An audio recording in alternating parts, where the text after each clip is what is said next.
Hello everyone, my name is Derrick Hollie, President and CEO of GA1.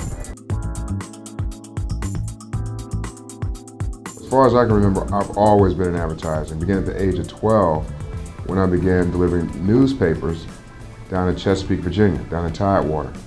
And I delivered newspapers, rode a bicycle every morning with the exception of Christmas. I didn't realize how delivering newspapers would prepare me physically in terms of helping me get my football scholarship in high school, and mentally in terms of building character, which also went directly towards me getting the football scholarship, where I played Jamaica Sci-Fi, Q-Dog, Ruth, all the bros, Ruth, and I majored in broadcast management. When I graduated from college, I was pushing shoes, wearing the stripes at Foot Locker. What size you need, ma'am? And then there was an ad in the paper for Norfolk Southern, and they were hiring brakemen. I was actually working out on the railroad, humping coal. I had a guy by the name of Randy Hewitt that worked at the railroad with me. And he said, where else you going to go work and make $10 an hour, Hollie? At the age of 21 is when I actually resigned from Norfolk Southern and moved up here to Washington, D.C. And I had gone over to WHUR and interviewed with Jeanette Tice. I didn't have my jacket on. I did not have a jacket. She said, don't you go on another job interview without wearing a suit jacket. And to this day, I never go anywhere without wearing a suit jacket or a sport coat. I really didn't come into my own until age 28 when I started working with urban radio stations. So I went over to Radio 1, and that's when Derrick Hollie, the advertising person I am, that's when things started coming together for me. So I've been in advertising now for 19 years. And prior to starting my company, I was the national sales manager for Radio 1, Washington, D.C. And I used to travel all around the country, New York, Chicago, LA, Detroit, Dallas, Atlanta, all points in between, calling on national, multicultural advertising agencies.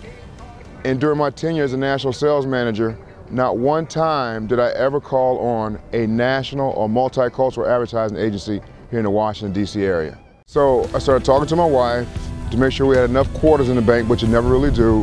We had a little baby girl, and we had another one on the way. So the decision to leave Radio 1 was a difficult one to make. However, I felt like it was something we had to do. So I resigned, worked out of the basement of the house for about 2.5 years, and there was no one calling me back. I had the best manicured lawn in the neighborhood. Even got landscape lawn of the month in Tantalon. And so that's when I landed my first deal with Proline International, and we wound up doing a national program for them, a national promotion for TCB during Black History Month. My first office in Atlanta, Maryland, it was just me and Neil, a staff of 2.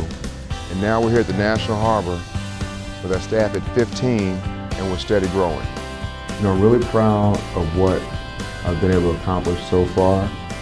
I'm even more proud of my team because I have a team that will move mountains for me. I grew up down in Tidewater, on the water, and we always had a boat. My father had a boat, and I used to go in his room, and he had a boat like this on his wall, and I saw it every single day. And also, I didn't want to just own a boat.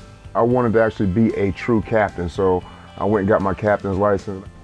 The boat is not just a luxury to me, it's my dream, and it's a place where we're creating long-lasting family memories with my wife and my kids. Obviously, I have a passion for all of those things, but I also have a passion for coaching.